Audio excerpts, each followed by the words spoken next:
do Flamengo. Rogério, boa tarde, parabéns pela conquista. Começamos com a pergunta do Wellington Campos, da Rádio Itatiaia. Qual é o peso, o sabor dessa conquista em tão pouco tempo aqui no Flamengo? Bom, primeiramente, parabenizar a Confederação Brasileira de Futebol pela organização da competição, uma competição que já existe há muito tempo, né, nos países europeus, nos grandes países europeus, e que o Flamengo hoje se torna o maior vencedor dessa competição e que a gente mantenha, né, isso vivo, principalmente quando chegam duas equipes, né, do pote de Flamengo e Palmeiras numa final.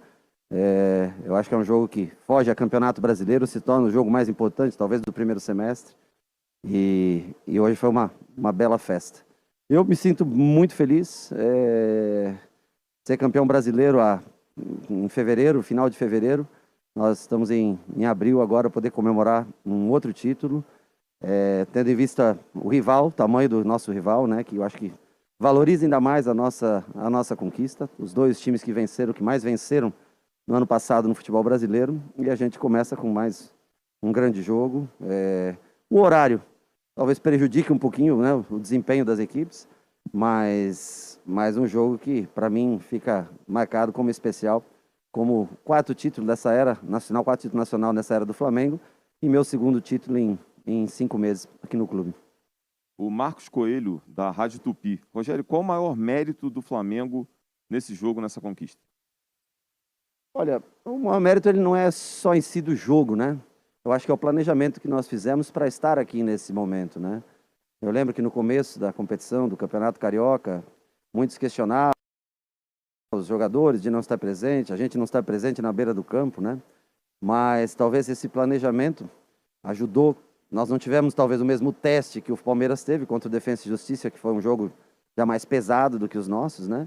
Mas nós conseguimos dar alguns dias de folga e trabalhar durante 2 semanas, muitas sessões de treinamentos que ajudaram esse time a desenvolver, ganhar confiança e chegar no dia de hoje com uma condição física boa para tentar igualar o Palmeiras e no final sair vencedor. Então eu acho que talvez esse seja o maior mérito, além da qualidade do grupo de se trabalhar, que é um grupo fantástico de estar junto.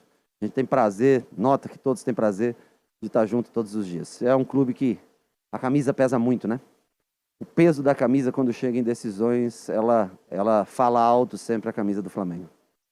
Gustavo Henrique, do canal Gustavo Henrique Dando Choque. Rogério, o Palmeiras adotou um jogo violento. Você em algum momento foi surpreendido nesse confronto?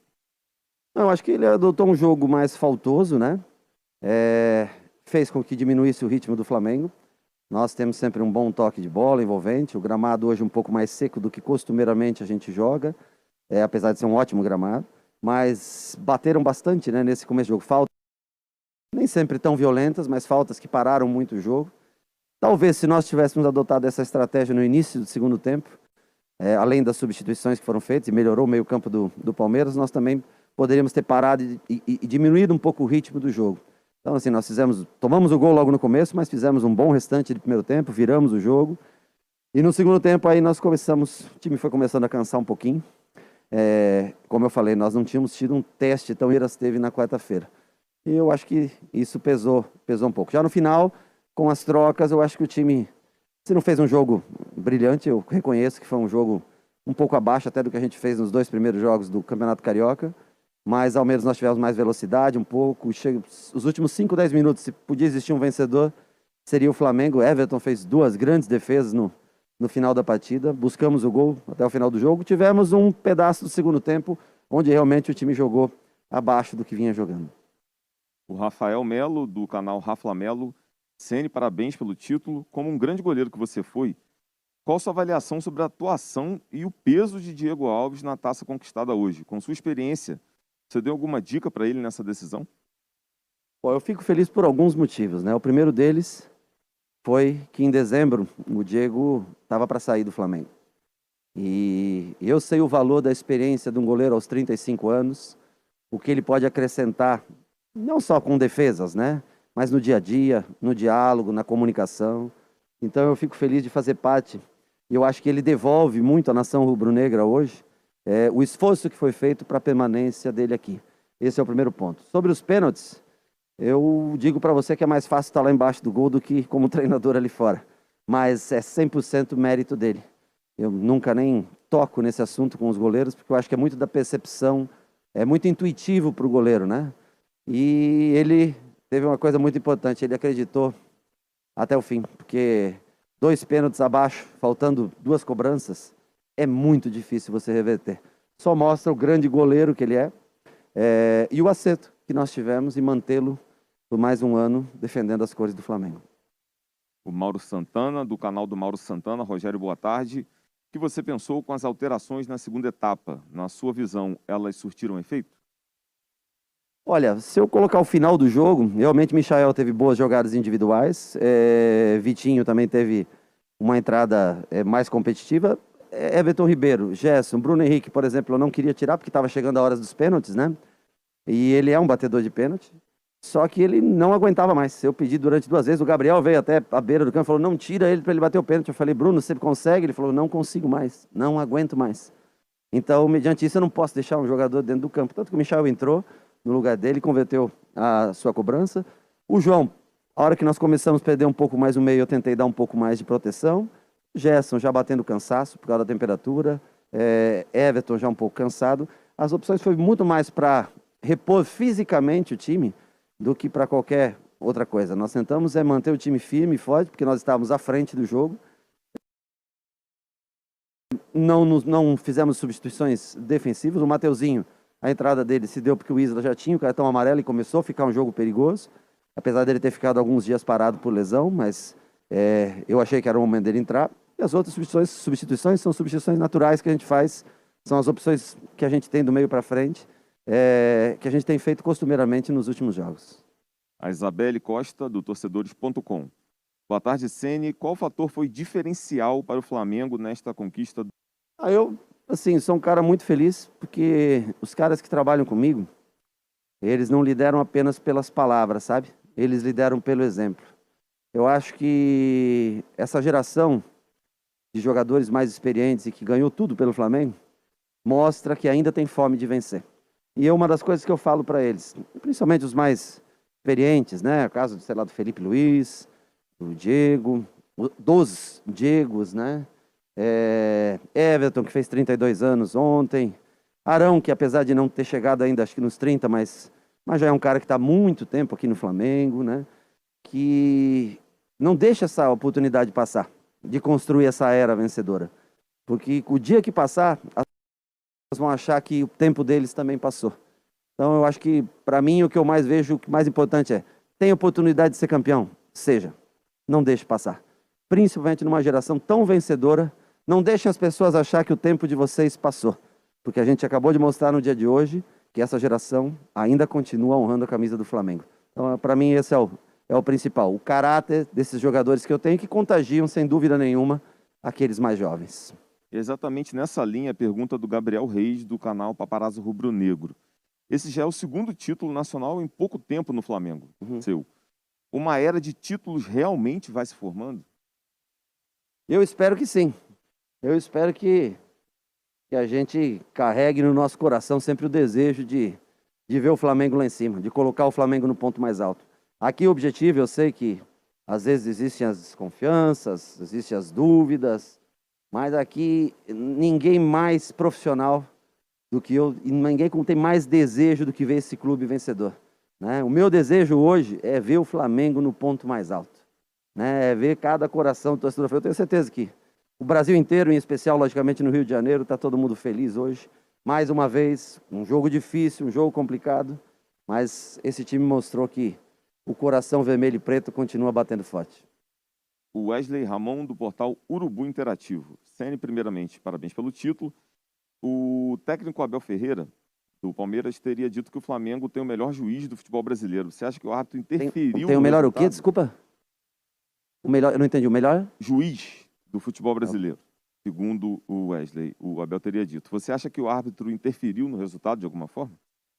Olha, eu prefiro pensar, primeiro, é um técnico europeu, né, uma pessoa que veio de fora, extremamente educada. Eu prefiro pensar que foi no momento de calor do jogo. Eu não sei se foi no momento que ele foi expulso, se foi no final do jogo, e eu também acho que é normal. Quando a derrota ela acontece, a gente tenta arrumar subterfúgios, né? Mas eu acho que, de cabeça mais fria, ele mudaria. Tanto que Foi marcado um pênalti a favor do Palmeiras. Não houve nenhuma expulsão, a única expulsão foi a do treinador, o que não envolve diretamente o jogo em si. Então, eu acho que com a cabeça mais fria, tenho certeza que ele vai reconsiderar a decisão. Eu acho que o Flamengo ganhou pelos seus méritos, enfrentou um grande time. Palmeiras hoje é um time dificílimo de se bater, dificílimo de se vencer. Joga com características diferentes da nossa, é bem verdade. Mas dentro das características que se dispõe, é uma equipe que nos enfrenta, assim, que virou um grande clássico do futebol brasileiro. Quer queira as pessoas reconheçam ou não, virou um grande clássico do futebol brasileiro. Então eu acho que a gente tem que valorizar essa vitória e ele, mais do que citar a arbitragem, tem que valorizar também a coragem, a dedicação de todos os seus atletas. Tem uma decisão já na quarta-feira, tenho certeza que o Palmeiras tem uma grande oportunidade, deve ser o campeão da Recopa. Eu acho que ele vai estar talvez com outro discurso, outro pensamento. Eu prefiro crer no momento de cabeça quente ter colocado essas palavras. Última pergunta do Guilherme Gordo, da Rádio Bangu. Ceni, parabéns pelo título. Com mais essa taça conquistada, o Flamengo chega ainda mais favorito nas competições da temporada que está começando? Libertadores, Brasileirão, Copa do Brasil? Aí depende. Tem que manter a chama acesa. Depende. Você tem que mostrar através do exemplo, do dia a dia. Eu falei antes dessa entrevista aqui. Eu vim aqui e falei para vocês, o Flamengo joga o melhor futebol. Me foi perguntado, né? Eu falei que a gente tinha que mostrar no dia de hoje se nós somos merecedores de ser campeões. Então, a cada dia, a cada jogo, a cada competição que se reinicia, se nós mantivermos esse espírito de competitividade, aliado à qualidade técnica que nós temos, se a gente conseguir mais uma outra peça para cada vez mais deixar o Flamengo forte, a volta do Thiago Maia, que é muito importante, a volta do Pedro, que é muito importante, jogadores que estão no departamento médico, se a gente conseguir se manter firme, com atitude, com palavras e exemplos, nós vamos estar sempre brigando pelos títulos. Vai ser difícil? Claro que vai. Grêmio, Inter, Atlético, Palmeiras, São Paulo, grandes times que hoje vêm disputando palmo a palmo com a gente competições, sem dúvida nenhuma será difícil. Mas se mantivermos essa atitude no dia a dia, em cada treinamento, nós vamos brigar por outras taças até o final do ano. Rogério, essa conquista é cercada de uma série de histórias. E tem uma história muito interessante. O Arrascaeta foi eleito o craque do jogo, né? E convocou ali os companheiros para fazer uma festa dentro do Sportage. E logo depois fez a doação desse carro para um funcionário do clube. Fala um pouco para a gente desse espírito, desse clima interno que só vocês que estão lá dentro conhecem. Muitas vezes as pessoas do lado de fora, né, pensam no Flamengo, jogadores. Eu sempre falo, né, que jogadores dos milhões, para mim os milhões que significam para eles são os mesmos milhões que vestem a camisa, são os 42 milhões que vestem a camisa vermelha e preta. Esses caras têm bom coração, esses caras são do bem, boa alma, bom caráter. Trabalhar com eles no dia a dia tem sido para mim uma experiência maravilhosa, porque você acaba vendo, jogando contra, muitas vezes, né, vendo. Eu falo isso para o Diego, como ele aceitou trabalhar muito em função dos outros, mesmo sendo um 10 consagrado, que passou pelo futebol alemão, que passou pelo futebol italiano, que jogou fora há muito tempo, que passou pelo futebol espanhol, Felipe Luiz da mesma maneira, enfim. Esses caras são bons de lidar no dia a dia, são gente que tem alma boa. E o Arrasca é mais um menino assim. Além de talentosíssimo, acho que merecidíssimo o prêmio para ele, tem coração bom. E eu acho que isso, de uma maneira ou outra, reverbera para você no futuro. Obrigado pela presença, Rogério.